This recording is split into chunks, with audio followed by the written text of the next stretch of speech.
So దీనికి సంబంధించి అన్ని అరేంజ్మెంట్స్ కూడా concern district officers, municipal commissioners చేయాల్సి ఉంటుంది.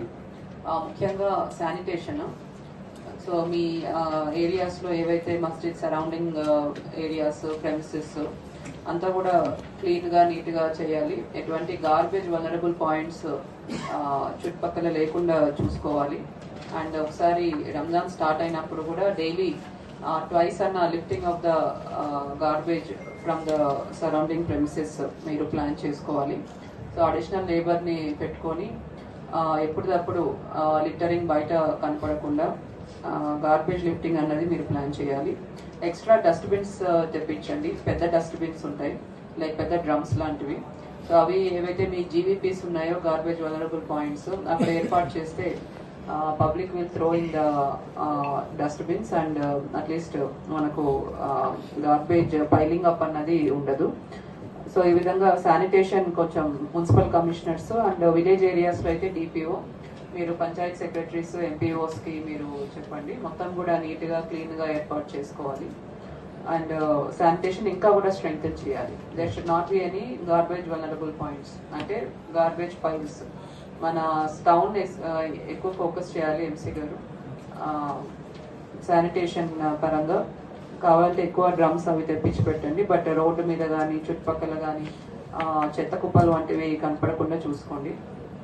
తర్వాత fogging you can start fogging. ఎందుకంటే టౌన్లో అయితే I can see lot of mosquitoes అయితే కనిపిస్తున్నాయి కాబట్టి ఫాగింగ్ మనం మాన్సూన్ అయిపోయింది మీరు ప్లాన్ చేయండి. ఫాగింగ్ ఇంకొంచెం ఎక్కువ చేయడానికి ప్రయత్నించండి. Similarly other municipalities also fogging అవన్నీ కూడా ఎక్కడెక్కడ మస్కిటోస్ ఎక్కువ కనిపిస్తున్నాయో అక్కడ ఏర్పాటు చేసుకోండి. డిపిఓ గారు, all GPs also let the fogging activities start. తర్వాత రోడ్ రిపేర్స్, ఏమైనా అప్రోచ్ రోడ్స్ దగ్గర పాట్ హోల్స్ ఇటువంటివి ఉంటే అవన్నీ కూడా మొరం వేసి, గ్రావెల్ చేసి, ఫిల్ చేసి యాక్సెస్ రోడ్డు బాగుండే విధంగా మీరు ప్లాన్ చేయండి. రాజంపేట టు ఈద్గా రోడ్ ఒకటి అడిగారు, సో అది రిపేర్స్ ఉన్నాయన్నారు, అవి టేకప్ చేయండి. Supply, so this is summer season is coming up. So mission Bhagiratha నుంచి వచ్చారా? ఎక్కడన్నా మనకు సప్లై ఎఫెక్ట్ అయితే మాత్రం ముందే ఆ మున్సిపల్ కమిషనర్కి ఇన్ఫార్మ్ చేయాలి that 1 or 2 days supply problem ఉంటుంది, మీరు ఆల్టర్నేట్ అరేంజ్ చేసుకోండి అని. సిమిలర్లీ డిపిఓ, సో ఆ కమ్యూనికేషన్ మీరు ఎస్టాబ్లిష్ చేసుకోవాలి.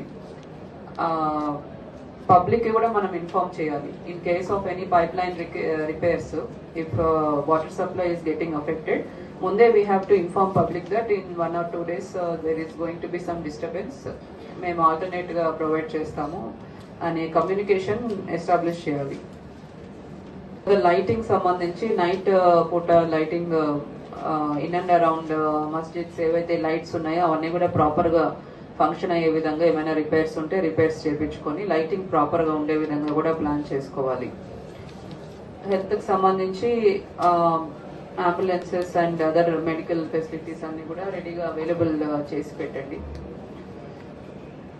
సివిల్ సప్లైస్ సంబంధించి గ్యాస్ రీఫిల్స్ అన్నవి త్వరగా అవ్వాలి. They told one complaint that it's getting delayed. So అట్లా డిలేస్ ఎందుకు అవుతున్నాయో చెక్ చేసుకొని when ever refill demand has come immediately అయ్యేటట్టు చూడండి. అండ్ అడిషనల్ షుగర్ సప్లై ఒకటి అడుగుతున్నారు, అది కూడా ఒకసారి పైన ఒకసారి దృష్టికి తీసుకెళ్ళి how it can be done అన్నది మీరు ప్లాన్ చేసి చెప్పండి. And from police department maintaining law and order, peace and traffic arrangements may be done. So anything necessary you can do, and traffic etc.